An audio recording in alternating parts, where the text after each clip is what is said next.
Daniel Dumile is one of the more eccentric characters of hip-hop, donning a metal mask and taking on multiple different monikers, such as Victor Vaughn, King Ghidra, and Zev Love X, while his most popular act is MF Doom.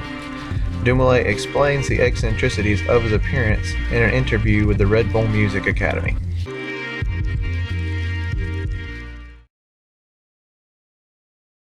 Yeah, the whole mask thing, really, all right, it's a time in hip hop where things, from my point of view, started going more to what things look like opposed to what things sound like. You know what I mean?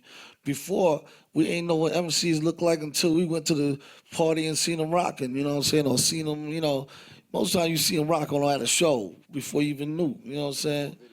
Yeah, before video, pre-video, so, you really was going off the sound of the record, straight skills. See, once it started getting more publicized and it started being hip hop started being more of a money making thing, then you get these corporate ideas where you want to put what it looks like to sell what it sounds like. But we dealing with music, so what I did was I said, all right, look, I'm gonna come with the angle of it don't matter what I look like, it don't matter what the artist look like. It's more what the artist sound like. So the mask really represents the whole like to rebel against the trying to sell the product as a human being. You know what I mean?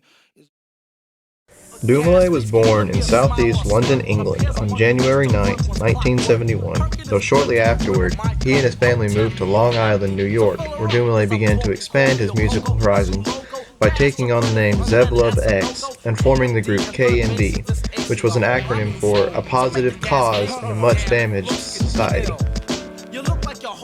Dumile formed this group with the help of his brother, DJ Subrock, and another MC by the name of Onyx the Birthstone Kid. This group released 2 albums together, the first by the name of Mr. Hood, and the second, sadly, has a title which is too explicit for the classroom setting. This group split up shortly after its formation, though, after the group's youngest member, DJ Subrock, was hit and killed by a car while crossing the street in 1993. In the next few years, Dumile would create what would soon become his most popular character, MF Doom, and release his debut solo album entitled Operation Doomsday in 1999. One of the more prominent poetic devices that Dumile uses in his poems is internal rhyme. The muddled sounds of the words throatful and vocaled give a sense of confusion, while the harsher sounding ash and glass gives a feeling that the message of the song will be clear and concise. Learned from a pro as a mentor. Started with a bird nest and burnt it to a cinder. That'll get the party kicking. Plus your little charred body smelted like chicken. As the dollar continues to lose momentum, you need land for murdered Indians to represent them. Another device that Dumile uses well are allusions. One of the first lines in the song, Figaro, contains an allusion to the 1851 novel Moby Dick, written by Herman Melville. The reference to Ishmael is used to show the dependence that people show for their superiors, which is shown from the previous line, all that glitter ain't fish scale.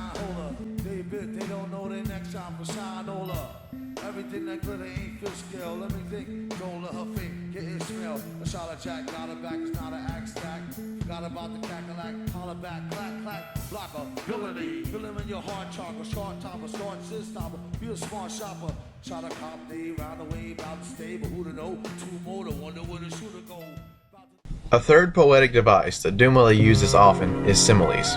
In the album that followed Operation Doomsday, Food, track number 14, Vomit Spit, contains the line, "The mask is like Jason," which is both an allusion to the popular Friday the 13th serial killer, Jason Voorhees, who was always depicted wearing an old hockey mask, and a simile describing how misunderstood Dumile's appearance is, and how quickly people jump to conclusions about it. In the song Accordion, which appeared on the album Mad Villainy, he describes the lies that people tell to themselves when they are in need of comfort, in the line, "Playing yourself like an accordion."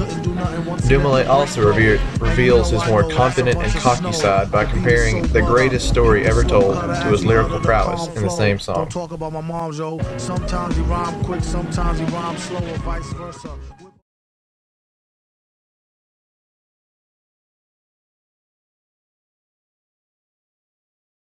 as I'm writing it, I'm also thinking of it from a listener point of view.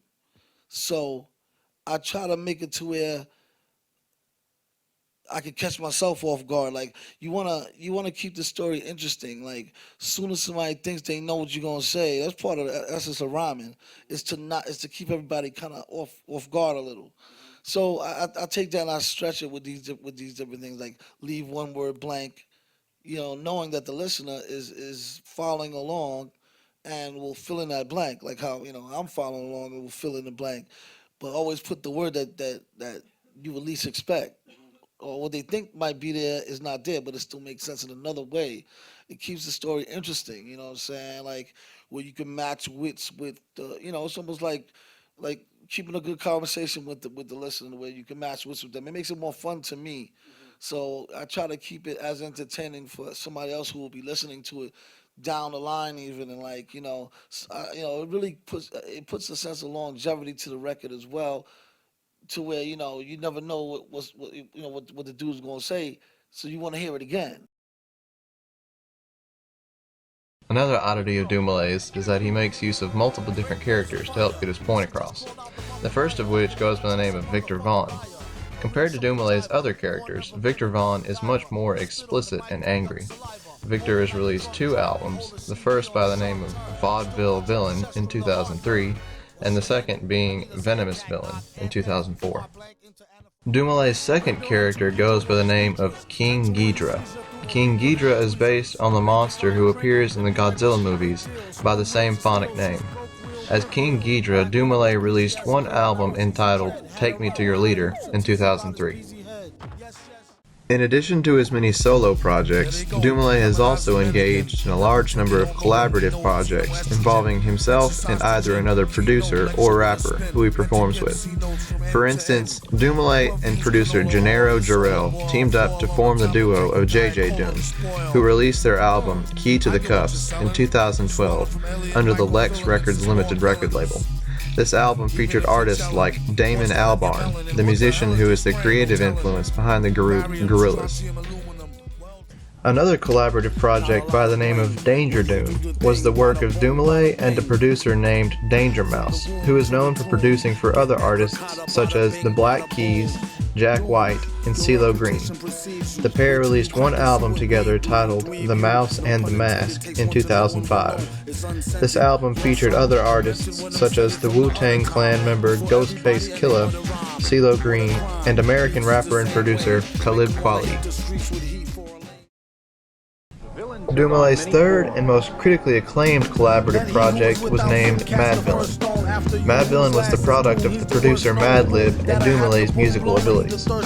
At this point in time, Madvillain has released only one album entitled Madvillainy and a second album titled Madvillainy 2, which is only an album filled with remixes from the previous album.